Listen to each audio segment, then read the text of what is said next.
আয়োজিত ঐতিহাসিক সিরাত সম্মেলনে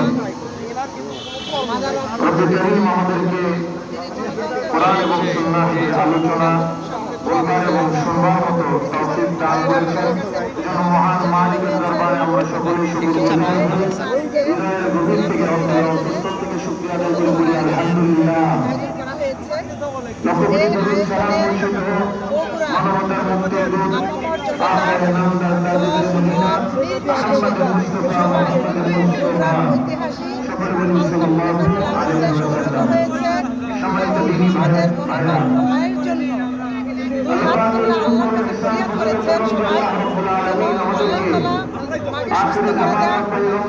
সুস্থ হয়ে যেন উনি আমাদের মাঝে আগের মতো আবার ফিরে আসেন, এই দোয়াই সবাই রব্বুল আলামিনের কাছে করেছেন।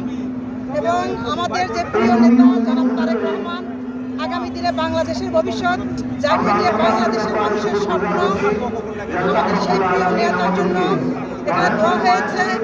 প্রিয় নেতা যেন বাংলাদেশে সুন্দরভাবে ফিরে আসতে পারেন এবং আগামী জাতীয় সংসদে অংশগ্রহণ করতে পারেন এবং সর্বোচ্চ আসনের মাধ্যমে বিএনপি যাতে বাংলাদেশকে পরিচালিত করতে পারে, সংসদে যেতে পারে, এই দোয়াই এখানে সবাই হাত তুলে রব্বুল আলামিনের কাছে করেছে।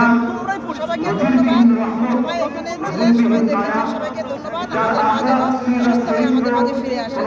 আসসালামু আলাইকুম।